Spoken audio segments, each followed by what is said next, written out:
Eu tenho certeza que vocês já devem ter ouvido falar sobre o Fundeb. O Fundeb é um fundo do governo federal criado em 2007 no governo Lula para ajudar estados e municípios que não consigam atingir o valor mínimo de investimento com seus estudantes. Então, se uma cidade ou um estado não atinge aquele patamar mínimo, o governo vem e dá um aporte financeiro para que esses estados e municípios atinjam esse valor. Só que o Fundeb vai acabar e há uma discussão para transformá-lo em política pública, e essa discussão já vem há muitos anos. E transformando o Fundeb em política pública, esse fundo vai ser algo permanente, não vai terminar em um determinado ano. O que é bom, porque durante muitos anos o ensino brasileiro foi resgatado com o Fundeb e o término dele pode acabar desestruturando todo o ensino, principalmente o ensino básico no nosso país. E a votação estava programada para hoje, pelo menos a discussão. Hoje, terça-feira, dia 21 de julho. Até o final desse vídeo, ela não havia começado, até a gravação desse vídeo, até o momento da gravação desse vídeo, a votação não havia começado e também não havia encerrado. Então, no momento que você está me vendo agora, pode ser que o Fundeb já até tenha sido aprovado. Mas, ao longo da tarde, vários bolsonaristas se mostraram contrários à educação no nosso país e começaram a boicotar o Fundeb, subindo hashtags dizendo Fundeb não. Um deles foi o Alan dos Santos do portal Terça Livre, bolsonarista investigado por fake news. E os deputados bolsonaristas aliados do presidente, a mando do executivo, começaram a tumultuar e a dificultar a votação. Mas por quê? É claro que a gente sabe que bolsonarismo e educação são antônimos. Se tem uma coisa que bolsonarista não gosta é de educação, e isso a gente já está careca de saber. Eu sou com cabelo, mas tenho que tampá-lo porque eles são muito compridos. Se vocês repararam, o chapéu é novo. Quando eu estou de azul, eu uso o chapéu azul. Quando eu estou de preto, eu uso o chapéu preto. Eu tenho estilo. Você também pode ter aqui na loja Professor Leonardo, o link está aqui na descrição, você pode adquirir estampas de camisetas e canecas exclusivas do design Política Fashion. Clique aqui para que você possa também adquirir e ser tão fashion quanto eu. Mas é estranho os bolsonaristas se oporem tanto assim ao Fundeb, dizendo que vai para financiar a esquerda, financiar professores de esquerda, uma bobagem, eles nem sabem o que é coisa de esquerda, eles nem sabem o que é esquerda. Também não sabem nem o que é educação. Mas por que eles estão fazendo esse movimento? O que é contraditório? Porque lá atrás, no ano passado, quando nós tivemos o contingenciamento das verbas para a educação superior do Abraham Weintraub, muitos bolsonaristas diziam que é importante valorizar o ensino básico. Mas agora que está ocorrendo uma valorização do ensino básico, transformando o Fundeb em política pública, por que eles se colocam contrários? Contraditório, né? É só porque eles se mostram contra a educação? Também, mas eu vou explicar para você o porquê desse posicionamento dos bolsonaristas. Mas antes gostaria de pedir que você se inscreva aqui no canal, ative as notificações, me siga lá no Twitter, @profileo_oficial, no Instagram, canal Profileo, e entre também no link aqui embaixo para a loja Professor Leonardo. O que nós precisamos entender, pessoal, é que nos 40 do segundo tempo, não vou dizer que foi aos 45, mas nos 40 do segundo tempo, o ministro da Economia, o Paulo Guedes, obviamente, sempre ele, quis colocar uma cláusula no Fundeb para destinar uma parte desse recurso para o Renda Brasil. O que é o Renda Brasil? É o Bolsa Família do Bolsonaro. O Bolsonaro ele quer pegar o Bolsa Família, dar uma reinventada, uma reorganizada, para ter o seu próprio Bolsa Família, que ele chama de Renda Brasil. E é claro que a palavra Brasil tem a ver, obviamente, em mostrar que ele é o patriota máximo da nação. Deus, família e pátria, os três valores bolsonaristas. Por isso que todos os projetos de Bolsonaro, as aparições de Bolsonaro, as imagens de Bolsonaro emulam elementos da República, como as cores da bandeira, por exemplo, porque ele quer mostrar que ele é o mais patriota de todos. Isso eu falo no livro, e daí desmitificando a farsa Bolsonaro. No fim, essa proposta do Paulo Guedes, ela não passou, e o projeto que vai ser votado não inclui essa destinação do Renda Brasil para resgatar, essa parte do Fundeb para o Renda Brasil. Mas o que o Guedes queria com isso? Ele queria que essa parte do Fundeb virasse uma espécie de voucher creche para o Renda Brasil, onde crianças de uma certa faixa etária e com certas características sociodemográficas, ou socioeconômicas, melhor dizendo, pudessem estudar em escolas privadas. Basicamente, seria uma destinação de recursos públicos para o ensino privado. Isso já ocorre no Brasil há muitos anos, desde a reforma do ensino lá no governo dos militares. Isso é uma política nossa, uma política de Estado, não uma política de governo. Porque o que aconteceu? Quando nós tivemos a reforma do ensino, o Brasil optou por fazer essa expansão do ensino pela via privada. Porque o país ele precisava atingir níveis educacionais, atingir indicadores educacionais desejados, mas havia uma pressão do FMI e de outros fundos de investimentos internacionais para que o país mantivesse em parâmetros aceitáveis o seu superávit primário, ou seja, as suas contas públicas. Quando você abre para o ensino privado, você consegue atingir determinados patamares educacionais e você consegue manter o ensino, você consegue manter o orçamento da União controlado. Então por isso que nós temos um grande número de escolas particulares, privadas e também do ensino superior privado. O ensino superior privado teve uma expansão com a reforma universitária em 68. Só que aí o que aconteceu? Com o passar dos anos, principalmente nos anos 80 e nos anos 90, nós tivemos problemas, vagas ociosas, alunos inadimplentes, e isso começou a ter uma pressão da sociedade, seja das próprias famílias que não conseguiam bancar as suas mensalidades, ou também dos grandes grupos e também dos grandes grupos educacionais, por conta de ociosidade e também por conta de inadimplência. O governo federal pressionado desenvolveu dois projetos, o FIES e o ProUni. O FIES, de fato, era um financiamento educacional por parte dos bancos públicos para esses alunos de escolas particulares. Então o governo destinava uma parcela do seu orçamento para pagar a mensalidade dos alunos.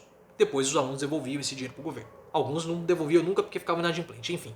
Mas depois veio o ProUni. O ProUni era uma bolsa de estudo parcial ou integral que o governo federal bancava, dava para esses alunos estudarem em escola particular. E as escolas que topassem receber esses alunos tinham uma isenção fiscal. Claro que agora com o Bolsonaro esses projetos eles foram remodelados, mas durante muitos anos várias escolas, várias universidades ou faculdades privadas foram financiadas com o dinheiro do governo. E o governo financiou durante muitos anos várias faculdades de baixa qualidade. Esse foi um argumento que eu tive com o Carlos Gianazzi, que ele me deu na nossa entrevista. O Carlos Gianazzi é deputado estadual pelo PSOL em São Paulo. Ele falou, eu tenho muitas críticas ao PT e uma delas é justamente o ProUni. O ProUni foi dinheiro público financiando escolas privadas, faculdades privadas. Não era melhor ter destinado esse dinheiro para a construção de universidades públicas de melhor qualidade? Então isso que o Paulo Guedes queria fazer já era feito anteriormente. Então, e as pessoas ainda falam que o governo Lula foi um governo de esquerda, não um governo super neoliberal, mas enfim. Agora, por que o Paulo Guedes quer fazer isso? Dois motivos. O primeiro deles, claro, o motivo privado de Paulo Guedes. Paulo Guedes ele é ligado ao grupo AFIA. O grupo AFIA é um grupo educacional. E na minha avaliação, levando em consideração o número de cursos de graduação e influência política, o grupo AFIA é o principal grupo educacional de graduação de medicina no nosso país. Esse é um ponto, interesse particular do Paulo Guedes. E ele é ligado à educação.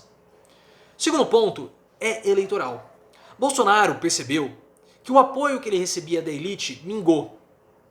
A elite que elegeu o Bolsonaro já não está mais com o presidente. Ela foi para Sérgio Moro.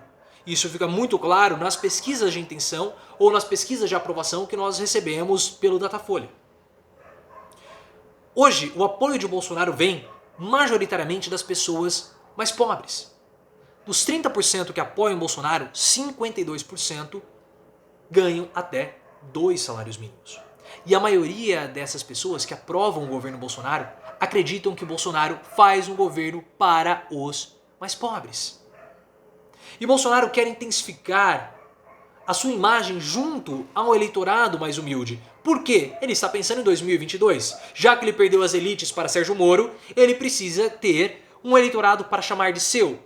E junto com as igrejas evangélicas, nas zonas periféricas da cidade, e é onde o Bolsonaro tem o seu palanque regional. Porque se Bolsonaro não tem prefeituras, ele tem templos religiosos. E esses templos religiosos estão compactuados com Bolsonaro na sua grande maioria. Porque as principais lideranças religiosas ou evangélicas estão com Bolsonaro. Em abril, eles fizeram um vídeo promovendo jejum e oração contra a pandemia.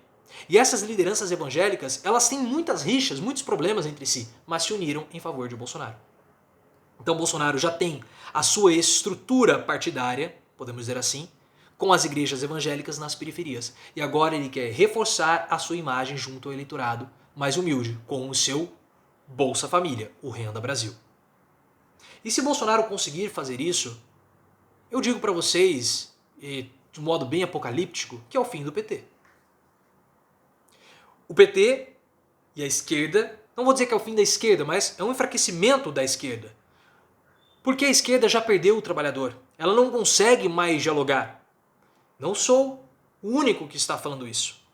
A professora Tatiana Rocha, da UFRJ, Tatiane Rocha, perdão. Agora o A ou E já não consigo confirmar. Mas a professora da UFRJ, na live do Eduardo Suplicy com o Ciro Gomes, falou exatamente isso. A classe trabalhadora está migrando da esquerda e indo para a extrema direita. No livro E daí Desmitificando a Farsa Bolsonaro, nós falamos sobre isso no prólogo do livro. Se você não comprou o livro, o link está aqui na descrição, mas se você quiser, procure aqui no canal a playlist E daí Desmitificando a Farsa Bolsonaro, procure pela web aula que eu falo sobre o prólogo e eu vou discutir isso com você a respeito da esquerda. A esquerda não consegue mais dialogar com o trabalhador. A esquerda está completamente voltada ao identitarismo. Os líderes até discutem isso. O Ciro Gomes discute o trabalho, mas ele não consegue ter penetração ao trabalhador, por outros motivos que eu já falei aqui. O Lula também discute, fala das pautas econômicas, mas não consegue ter uma penetração junto aos trabalhadores mais. Tanto é que o Tarso Genro, que foi ex-presidente do partido, falou em entrevista recente que o PT ficou obsoleto. Se o PT já não consegue mais dialogar com o trabalhador, há um vácuo na política. E esse vácuo está sendo cada vez mais ocupado por Bolsonaro. Eu hoje, se fosse apostar dinheiro, apostaria em um segundo turno em 22 entre Moro e Bolsonaro. O Moro indo por esse eleitorado da direita, agora decepcionado mais ainda com a política por conta de Bolsonaro, também apoiado pelas elites, e Bolsonaro captando aqueles eleitores, antigos eleitores de esquerda. Se a esquerda não abrir o olho, se a esquerda não começar a ter um projeto de fato que inclua os mais pobres e que seja muito claro para eles, porque não adianta eu falar para os mais pobres, eu preciso falar com os mais pobres. Isso é diferente. Isso é diferente. Falar com envolve um diálogo, envolve uma interação. Se a esquerda não conseguir fazer isso e fazer isso rápido, se a esquerda não fizer isso e fizer isso rápido, ela corre o sério risco de ficar de fora em 2022, do segundo turno. Porque se Bolsonaro de fato conseguir consolidar a sua imagem como alguém que é favorável aos trabalhadores e favorável aos mais humildes, não haverá tempo hábil para reverter isso para 2022. E essa ação do Paulo Guedes, do Fundeb, querendo destinar uma parte para o Renda Brasil, é justamente algo que vai nessa linha. Não foi para aprovação, não foi para votação final, no projeto final, mas, por que não, ele não pode colocar isso em pauta futuramente. Por isso que é importante nós discutirmos Paulo Guedes, por isso é importante nós termos um entendimento maior da política, não ficar nessa fofoquinha estilo Camila Heipert, Hora da Venenosa, sobre o bolsonarismo. Temos que discutir algumas questões, precisamos discutir, mas é importante também falar das pautas políticas importantes. O Bob Jeff hoje falou algo completamente desagradável a respeito dos ministros do STF, falando de sodomia, mas ele conversa diretamente com o eleitor evangélico do Bolsonaro.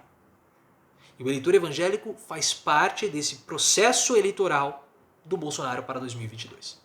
Se você gostou, quero ouvir a sua opinião, compartilhe esse vídeo, traga mais pessoas para a nossa comunidade de reflexão, verifique a sua inscrição, porque eu não sei se as pessoas estão sendo notificadas com os vídeos do canal.